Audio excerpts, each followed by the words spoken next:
पत्रकार कहूंगा।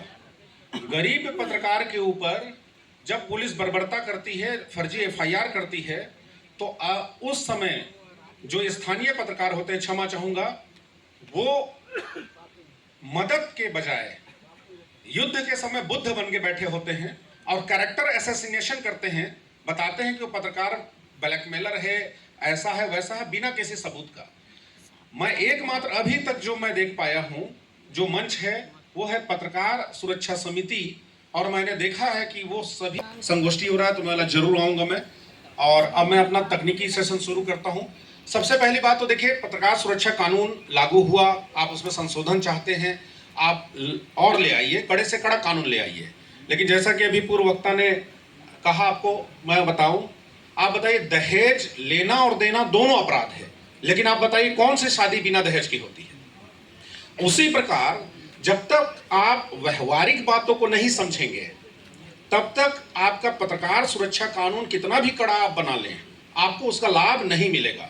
जमीनी सच्चाई मैंने देखी है। लगभग 9 साल पुलिस वालों के साथ मैंने अपना जो एमफिल किया इसी विषय में, एक मुहर्रिर जो होता है थाने का, वहां से लेकर के डीजीपी बन के रिटायर हुए उन तक मैं काम किया हूं। मेरा अनुभव है कि हम कितना भी DK Vasu versus state of West Bengal की बात कर लें, अरनेश कुमार की गाइडलाइन की बात कर लें, व्यवहारिक तौर पे पुलिस कैसे करती है, प्रशासन के लोग किस तरीके से कानून का मजाक बनाते हैं, वो देखा हुआ है। तो मैं कुछ मुद्दों पे बात करूंगा। सबसे पहली बात तो ये है कि अभी किसी आगंतुक ने पत्रकार महोदय ने कहा कि डिग्री, देखिए आर्टिकल 19(1)(a) भारत के संविधान का अनुच्छेद 19(1) के तहत आप परिभाषित होते हैं। पत्रकारिता के लिए कहीं पर भी कोई संवैधानिक स्थिति नहीं है, पत्रकारिता शब्द नहीं है, माफ कीजिएगा। यानी प्रत्येक व्यक्ति पत्रकार है, वो उसे freedom of expression and speech है, अभिव्यक्ति की स्वतंत्रता का उसे अधिकार है, वो अभिव्यक्त कर सकता है।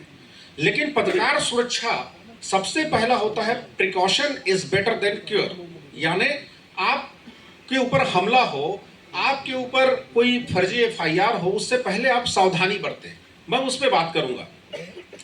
तो सवाल ये उठता है कि पत्रकार को जब सुरक्षा की बात हम करते हैं तो पत्रकार को खतरा किससे है? तो 2 तरह के लोगों से खतरा है। एक खतरा है गुंडे मवाली से, बदमाश से। जब आप किसी बड़े नेता का, किसी आर्थिक अपराधी का कुछ खबर चलाते हैं तो वो आप पे हमला करता है, फिजिकल असॉल्ट करता है आपका।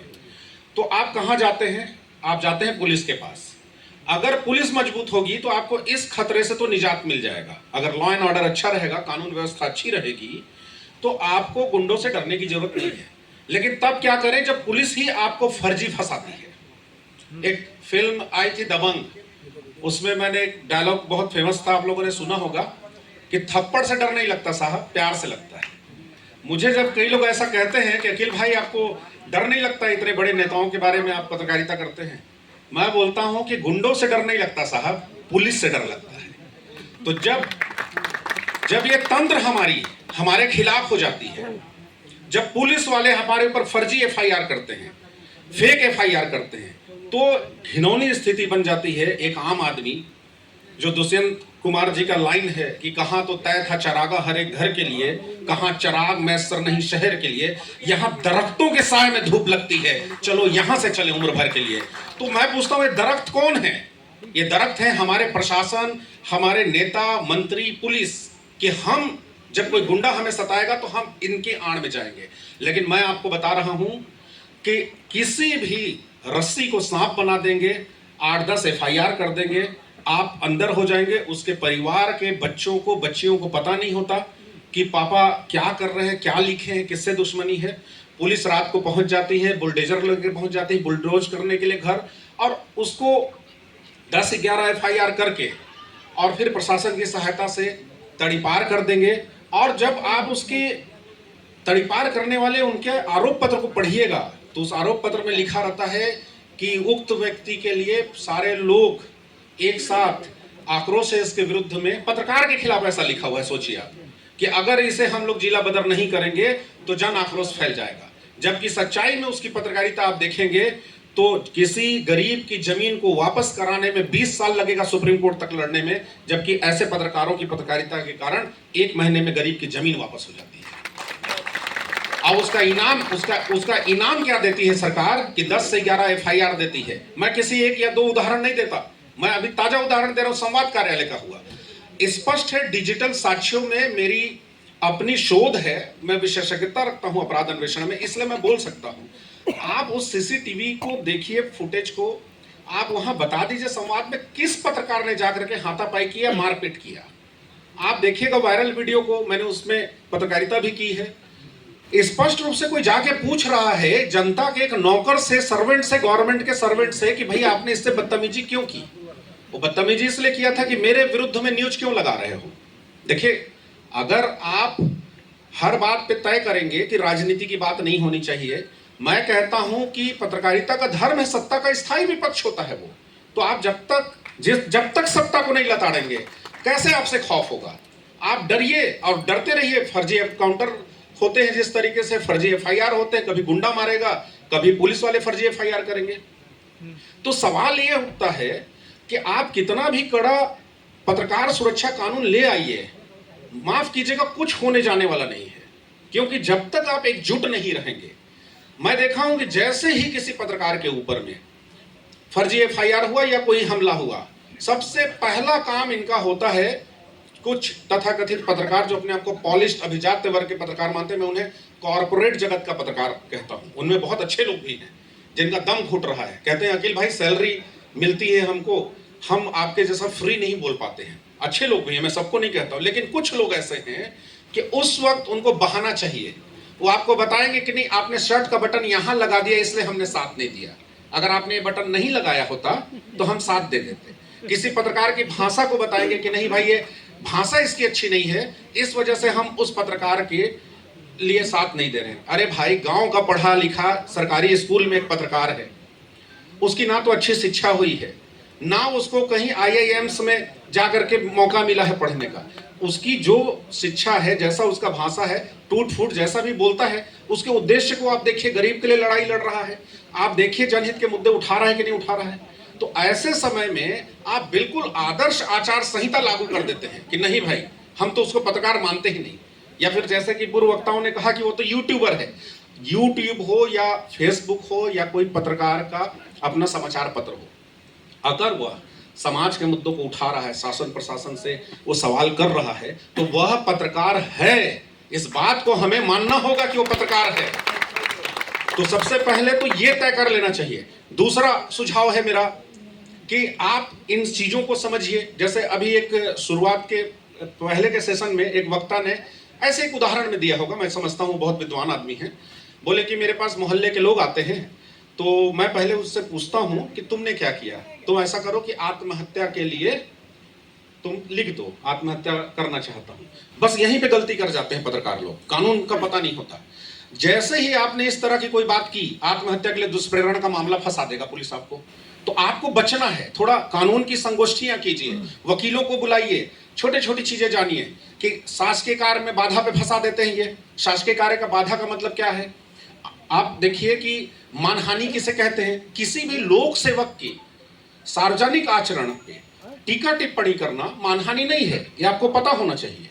कि आप बता सकते हैं, आप सीधे कह सकते हैं कि ये वाला नेता भ्रष्ट है और ये अधिकारी जो है भ्रष्टाचार कर रहा है, वो कभी मानहानि के अंतर्गत नहीं आएगा। बस उसे बचना चाहिए कि इस पर भ्रष्टाचार के आरोप लग रही है। बोलिए भाई, अदम गोंडवी साहब ने कहा है कि जितने भी हराम खोर थे कुर्बो जवार में, प्रधान बन के आ गए अगली कतार में। मैं बोलने का बस लहजा बदलिए। आप precaution is better than cure. आपके ऊपर एफआईआर हो और उसके बाद आप केस लड़े और पत्रकार सुरक्षा कानून लागू नहीं। सावधानी बरतिए, जोशी जोश में होश ना खो बैठिए, कुछ भी मत बोलिए। एफआईआर देखिए, सबसे पहली बात तो जो भी आपके क्षेत्र में, खासतौर पे इसको हम लोग संघर्ष कर रहे हैं सरगुजा जैसे जगहों पे, बस्तर और सरगुजा में। सरगुजा जैसे जगहों पे दूरस्थ क्षेत्र होता है, राजधानी से काफी दूर है, पहुंच विहीन होते हैं।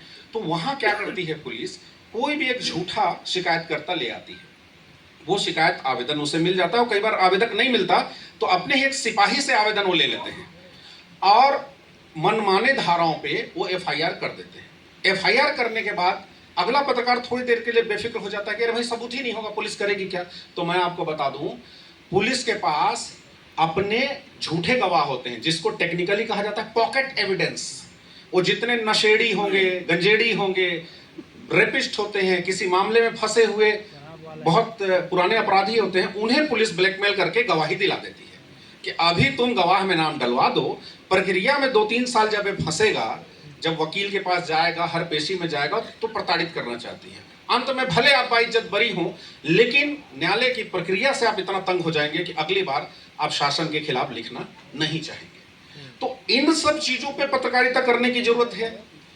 भारतीय साक्ष्य अधिनियम में स्पष्ट उल्लेख है कि गवाहों की गुणवत्ता देखी जाती है, उनकी क्वांटिटी नहीं, मतलब क्वालिटी देखी जाती है, क्वांटिटी नहीं। तो आप पत्रकारिता करिए ना भाई, कि देखिए एक ही व्यक्ति इतने में गवाह है, पुलिस का जो फलाना गवाह जो है, यह गवाह पत्रकार के खिलाफ में जो गवाही दे रहा है या किसी भी व्यक्ति के खिलाफ, इसके ऊपर आपराधिक मामले हैं। तो जब इस तरह की पत्रकारिता हम लोग करेंगे तो पुलिस डिस्करेज होगी। अब मैं बहुत अंत में लास्ट में आता हूं, चूंकि बताया गया था समय कम है, कि अब ये होता है कि हम लोग बार बार बोलते हैं, यहां पर मैं व्यवहारिक बात कर रहा हूं। जब मैं पब्लिक वीडियो बनाता हूं तो मैं कुछ आदर्शवादी बात करता हूं, ताकि आम आदमी का कानून से भरोसा ना उठे। हम हमेशा कहते हैं, DK Basu versus state of West Bengal में कहा है सुप्रीम कोर्ट ने कि पुलिस को गिरफ्तार करने से पहले नियमों का पालन करना चाहिए। उन्होंने आर्टिकल 21 आप सभी जानते होंगे, no person shall be deprived of his life and personal liberty except the procedure established by law. बिना कानून के बनाए हुए विधि सम्मत तरीके के किसी को भी उसकी व्यक्तिगत स्वतंत्रता और उसके जीवन से कोई भी वंचित नहीं करेगा। अब सुप्रीम कोर्ट ने बताया कि भाई वो अपने बैच लगा कर रखेगा, हिंदी और इंग्लिश में नाम रहेगा, वर्दी में रहेगा, महिला है तो महिला पुलिस होनी चाहिए। अब हम लोग ये सब बात वीडियो में भी करते हैं, अपनी पत्रकारिता में भी करते हैं, लेखनी में भी करते हैं। पुलिस व्यवहारिक तौर पर क्या करती है मैं आपको बताऊं। ताजा उदाहरण आपको ले लेता हूं, ये जो हुआ था अभी घटना संवाद वाला, 1:30 बजे रात को पुलिस चली गई। पुलिस को कोई अधिकार ही नहीं था जाने का। Arnesh Kumar versus state of Bihar के 2014 में स्पष्ट सुप्रीम कोर्ट ने गाइडलाइन दिया है कि जब तक कि कोई गंभीर अपराध ना हो, 7 साल या 10 साल के, आपको गिरफ्तारी अनिवार्य नहीं है, आपको कारण बताना पड़ेगा। तो पुलिस क्या करती है कि भाई गिरफ्तारी मेमो बनाना है, किसी से पंचनामा बनाओ तब गिरफ्तार करो, ऐसा कुछ नहीं करती पुलिस। आपको उठा के घर से ले जाएगी, बाद में वो किसी भी अपने गुंडे मवाली लोगों को बुला के पंचनामा बना लेती है। अर्नेस्ट कुमार का अगर आप उल्लंघन का आरोप लगाएंगे तो एसडीएम क्या होते हैं आपको अच्छी तरह पता है, कहने के लिए सब डिविजनल मजिस्ट्रेट है, लेकिन रेवेन्यू में आप जानते हैं 5 लाख रुपए खर्चा कर दीजिए, एक नेता कहते हैं, उनका कोट कर रहा हूं मैं, ताजमहल आपके नाम पे कर देंगे। रेवेन्यू में 5 लाख रुपए रिश्वत दे दीजिए, ताजमहल आपके नाम पे कर देंगे। तो मेरा कुल बताने का है, मैं कंक्लूड करता हूं कि ये जितनी भी हम बात कर रहे हैं, लड़ाइयां लड़े हम पत्रकार सुरक्षा कानून के लिए, बिल्कुल लड़े, मांग करे कड़े कानून की, लेकिन जैसा कि अभी पूर्व वक्ता ने बताया आपको कि निर्भया केस में फांसी का प्रावधान हुआ, 1 का हम बहुत बात करते हैं, लेकिन आर्टिकल 19(2) में जहां 19(1) में संविधान आपको अधिकार देता है अभिव्यक्ति की स्वतंत्रता का, वहीं अनुच्छेद 19 के 2 में भाग 2 में आप जाएंगे तो पुलिस को रीजनेबल रिस्ट्रिक्शन लगाने को देता है। यानी जहां आपकी फ्रीडम ऑफ एक्सप्रेशन किसी दूसरे के अधिकारों का उल्लंघन करेगी तो वो गैर कानूनी हो जाता है। तो आप किसी का मानहानि ना करें, देश के खिलाफ कोई ऐसा मामला ना उठाएं, ऐसा ना बोलें, आप इस चीज का आप ध्यान रखें, अश्लीलता या अनैतिकता ना रहे, 3-4 चीजों से आप बचें। तो आपके ऊपर केस अगर हो भी जाता है फर्जी, तो हाईकोर्ट में प्रोविजन है, आपका सीआरपीसी की धारा 482 है, जिसमें आप एफआईआर को क्वैश करा सकते हैं। आप जाइए और हाई कोर्ट में बताइए कि मुझ पर फर्जी एफआईआर हुआ है, एफआईआर क्वैश होगा तो प्रूफ हो जाएगा कि आपके ऊपर फर्जी एफआईआर था। और जैसे ही एफआईआर क्वैश होता है, प्रूफ हो जाएगा, फर्जी एफआईआर कराने वाले के लिए सजा है अभी भारतीय न्याय संहिता 2023 में। तो इन सब चीजों की लड़ाई भी लड़नी पड़ेगी आप सभी को, तब कहीं जाकर के कुछ सुधार होगा।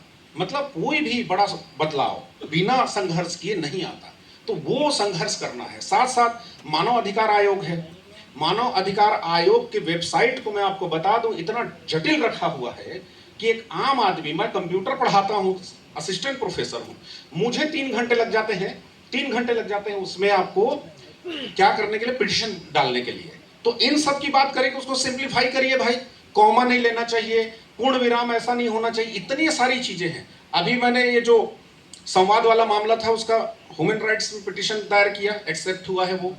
महिला आयोग में आप करिए, प्रेस काउंसिल ऑफ इंडिया, वहां पर शिकायत करिए।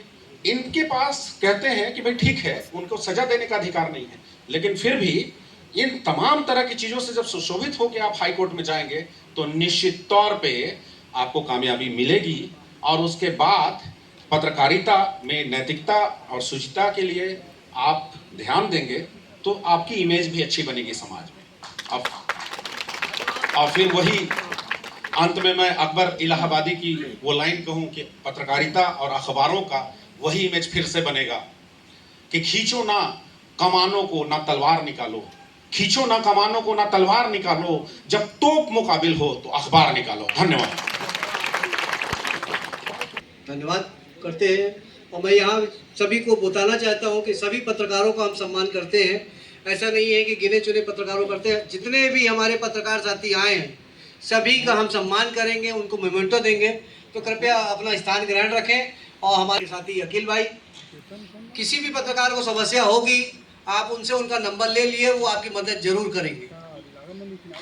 आप ये समझ लीजिए कि कानूनी मदद आपको उनसे मिलेगी ही मिलेगी। तो देश के जितने भी पत्रकार साथी आए हैं अखिल भाई का नंबर लेके जाएं और आपका पूरा मदद करेंगे। किसी भी